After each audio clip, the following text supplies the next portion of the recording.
सुप्रभात। मैं हूं जगेंद्र राणा।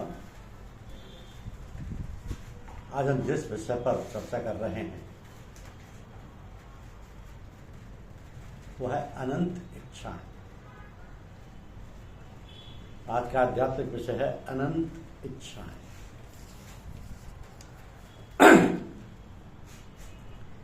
इच्छा क्या है? हमारा मन कभी खाली नहीं रहता, कभी खाली नहीं रहना चाहता। उसमें जो कुछ भरा रहता है वही नाना प्रकार की इच्छाएं हैं, या इच्छाएं उनके मूल में है। मन एक प्रकार से प्रत्यक्ष अप्रत्यक्ष इच्छाओं का कुल बुलाता हुआ समूह है। सभी इच्छाएं सदैव अपनी अभिव्यक्ति या उसकी पूर्ति का मार्ग ढूंढती रहती हैं। सभी इच्छाएं अन्य इच्छाओं को धकेल कर आगे आना चाहती हैं। क्या छोटी इच्छाएं और क्या बड़ी इच्छाएं। तो अवसर की ताक में रहने वाली इच्छाएं अवसर मिलते ही व्यक्त होने लगती हैं और अपनी पूर्ति के लिए मन और बुद्धि को तैयार करने लगती है। अवसर मिला और इच्छा बढ़ गई, और अवसर मिला, मन बुद्धि उसकी पूर्ति में लगी, फिर इच्छाएं ही सर्वोपरि हो जाती हैं। तो इच्छा का वेग प्राय धैर्य धारण करना नहीं जानता, इसलिए इच्छा अपने वेग में हमारी बुद्धि और विवेक को भी बहा ले जाती है। इसमें दो ही बच पाते हैं। कमजोर व्यक्तित्व वाले इच्छा पूर्ति की हिम्मत और साधन नहीं करते, नहीं जुटा पाते, और दूसरे सबल संयमी व्यक्तित्व वाले जो अपने विवेक को स्थिर रखते हैं और इच्छा के औचित्य अनौचित्य को समझते हैं अथवा इच्छा की निरर्थकता को जानते हैं।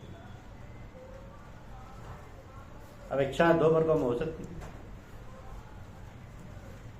अच्छी इच्छा, बुरी इच्छा। तो व्यक्तियों की विचारधाराओं, समाज की मान्यताओं और समय की आवश्यकताओं आदि के अनुसार अच्छी और बुरी इच्छा की अलग अलग कसौटियां भी हो सकती। कमजोर व्यक्तित्व वाला अच्छी और बुरी किसी भी प्रकार की इच्छा पूर्ति कर पाने की हिम्मत नहीं जुटा पाता, किंतु भीतर भीतर इच्छा की अपूर्ति के कारण व्याकुल रहता है। उसके भीतर निरंतर एक मंथन चलता रहता है और इसलिए वह इच्छा मुक्त नहीं हो पाता। उसका मन दोषी और विकारग्रस्त या कुंठाग्रस्त बना रहता है। सबल और संयमी व्यक्तित्व वाला औचित्य अनुचित्य पर निर्णय लेता है और अनुचित को छोड़ देता है, उसे भूल जाता है। तो इच्छा पूर्ति की निरर्थकता का बोध हो जाने से वो इच्छा मुक्त हो जाता है। वह अपने मन को विकारग्रस्त, कुंठाग्रस्त या दोषी होने से बचा लेता है। सामान्य व्यक्ति इच्छा पूर्ति में संलग्न रहते हैं, उसे ही जीवन का सुख और उद्देश्य मान बैठते हैं। वे दृढ़ अहंकार वाले मनुष्य होते हैं। इच्छा पूर्ति में ही, चाहे वो इच्छा कैसी हो, अपने अहंकार की तुष्टि और पुष्टि अनुभव करते हैं। तो ये औचित्य अनौचित्य का भी अधिक विचार नहीं करते, क्योंकि उनकी इच्छा का वेग उनके विवेक को बहा ले जाता है। वे अपनी इच्छा पूर्ति के लिए भले बुरे का भी ख्याल नहीं रखते। अधिकांशतः ये इनके प्रकार इच्छा पूर्ति कर लेना चाहते हैं। इसके लिए वे अपने शरीर और मन की सारी शक्ति को भी झोंक देते हैं। तो प्राय इच्छा पूर्ति में असफल होने पर क्रोध और दुख से भर जाते हैं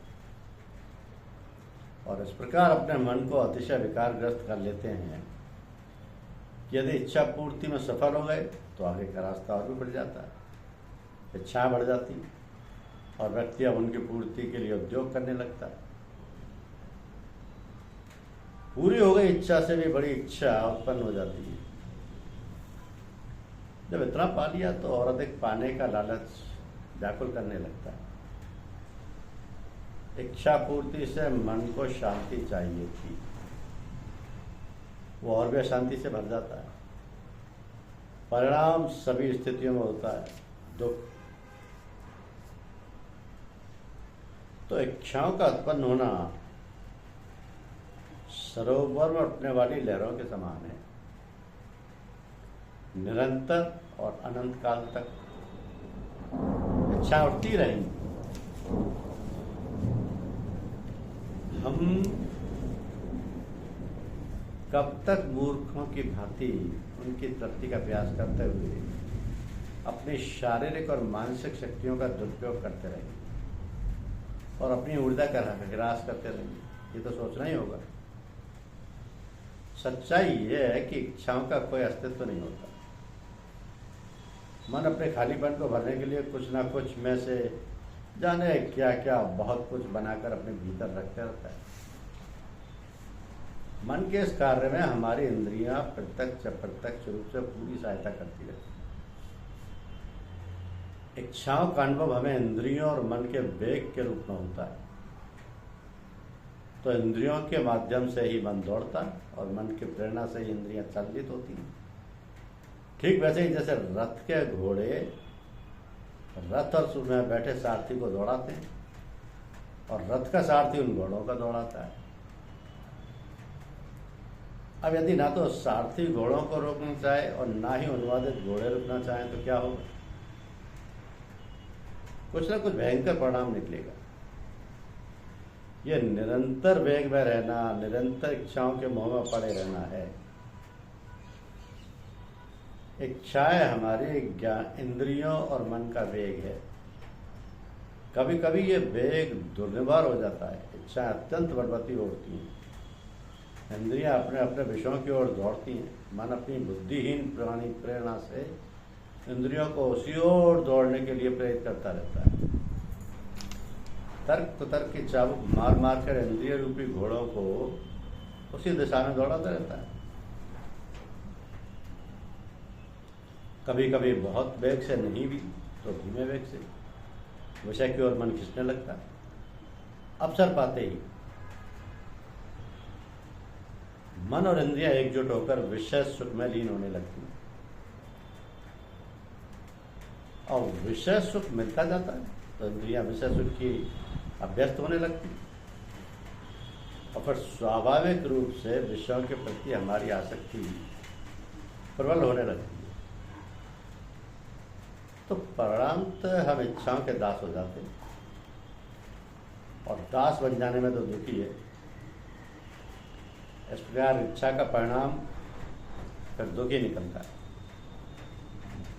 तो विषय जितना भौतिक और स्थूल होते हैं, हमारी इंद्रिय लोलुपता सामान्यतः उतनी ही बढ़ती जाती है। अब ये विषय जितना ही रजस और तमस से भरा होता है, हमारी कामना भी उतनी ही कलुष मंडित हो जाती है और इंद्रियां उसी कलमश के भोग के लिए उतनी ही उद्यत हो जाती है तथा मन मदान धोकर भ्रष्ट हो जाता है। तो जब विषय सूक्ष्म और सात्विक होते हैं तो भी इंद्रियों और मन का वेग उस दिशा में खिंचता है और अंततोगत्ता वह भी हमें संसार से बांधता है। फर्क ये रहता है कि मन की दिशा ठीक रहती है, वो भ्रष्ट नहीं होता। किंतु मनुष्य का मन तो मनुष्य का मन ही है, वो अपने अहंकार के पोषण के लिए वहां भी तैयार बैठा है। देखो मैं भ्रष्ट नहीं हुआ, पतित नहीं हुआ, अनुचित दिशा में नहीं भागा, मैं महान हूँ। आदि आदि प्रकार के विचारों का मत भी कभी कभी मन में चढ़ जाता है और अंततः मन को विकारग्रस्त कर देता है। साधक के लिए तो यह भी हानिप्रद है। इच्छाओं का उठना स्वाभाविक है। इंद्रियां इच्छाओं की पूर्ति में भागेंगी, मन को उस ओर खींचेंगी, हमें संसार से बांधेंगी। अब बंधना तो किसी न किसी प्रकार से है। ये बंधना ही इच्छा का परिणाम है और बंधने से ही दुख उत्पन्न होते हैं। इसलिए दुख का कारण इच्छाएं हैं। हम संसार में हैं तो मन हमें संसार में बांधेगा, बंधना सुनिश्चित है। तो सोच विचार कर अपने निर्णय से बंधे, परोपकार से बंधे, प्रेम से बंधे, मानवता से बंधे। ये निर्णय हमें संसार से बांधेगा पर हमें भ्रष्ट होने से, कलुषित होने से और पतित होने से बचा लेगा। ये एक सीधा मार्ग है, पर सावधान रहना होगा कि सरल सीधे मार्ग पर चलते हुए भी हम अहंकार के गर्द गुबार अपने ऊपर ना चलेंगे, नहीं तो सारी यात्रा अगारत हो जाएगी, मन भी मलिन हो जाएगा, इंद्रियां विषयों की ओर उन्मुख होंगी। हम अपने विवेक से इंद्रियों के विषय बदल दें, थोड़ा अपना विवेक का अनुशासन स्वीकार कर लें, मन और इंद्रियों के विषय सूक्ष्म और सात्विक हो जाएं। ये प्रयत्न किया जा सकता है और हमें करना भी चाहिए, क्योंकि इच्छाएं शांत नहीं होती तो उनका दमन करना प्राय हानिप्रद हो जाता है। जैसे क्रिया की प्रतिक्रिया होना स्वाभाविक है, उसी प्रकार दमन का विस्फोट होना भी प्राय स्वाभाविक होता है। इसलिए इंद्रियों को थोड़ा ताड़ना तो देनी चाहिए, अर्थात उन पर कुछ नियंत्रण करने का अभ्यास तो करना ही चाहिए। किंतु दमन की प्रतिक्रिया में इच्छाएं अपने दुर्निवार वेग से उठने लगे हैं, ऐसा नहीं होना चाहिए। इच्छा सरलता से पीछा छोड़ने वाली नहीं है, ये तो हठी बालक है। बुखार होने पर भी आइसक्रीम खाने की हट बालक पकड़ लेती है। ऐसा ही कभी कभी हमारी इच्छाएं भी करती हैं। तो क्या हमें ऐसी इच्छा पूर्ति कर लेनी चाहिए? क्या ज्वरग्रस्त बालक को आइसक्रीम दे देनी चाहिए? इच्छा पूर्ति के औचित्य अनौचित्य पर तो हमें विचार करना ही होगा। मन को समझाना होगा, एक और ले जाकर बहलाना फुसलाना होगा, थोड़ी ताड़ना देनी होगी, या कभी कभी आंशिक पूर्ति भी करनी होगी, इस उद्देश्य के साथ कि इच्छाओं का शमन हो। अब वस्तुतः हम इच्छा हमारी मनोशक्ति भी है, उसे हमें अपनी ऊर्जा बना सकते हैं। इस ऊर्जा का अपव्यय हमें नहीं करना चाहिए।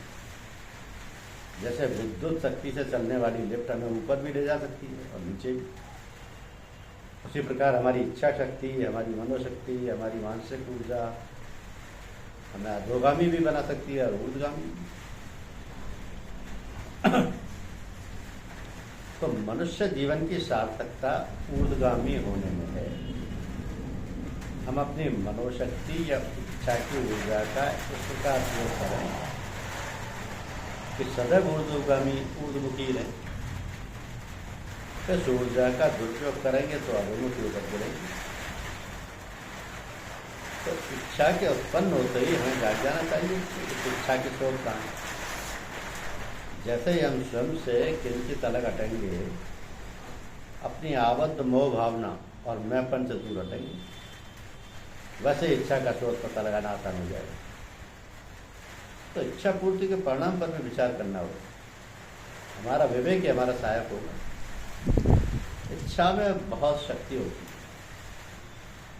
वो अपने बहाव में विवेक को बाहर नहीं ले जाए, वो अपने बहाव में विवेक को बहा के ना ले जाए। सावधान रहना होगा, अधोगामी होने से स्वयं को बचाना होगा। इच्छा में इतनी शक्ति है तो क्षण मात्र में हमें रसातल में पहुंचा देती है और जन्म जन्मांतरों की साधना शून्य हो जाती है। तो वही इच्छा शक्ति हमें मुमुक्ष भी बना देती है।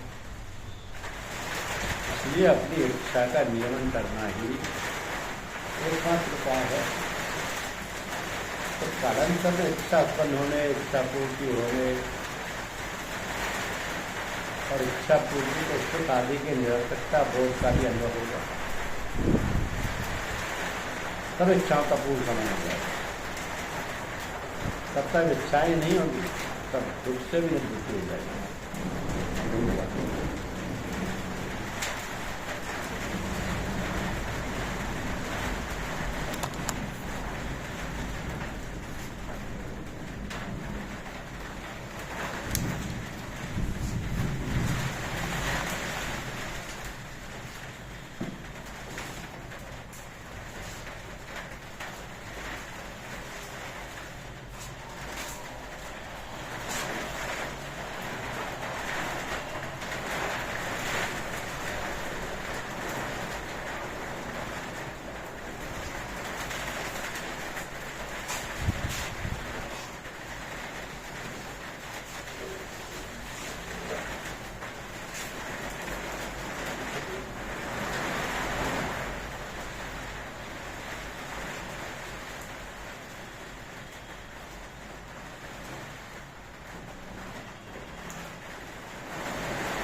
है।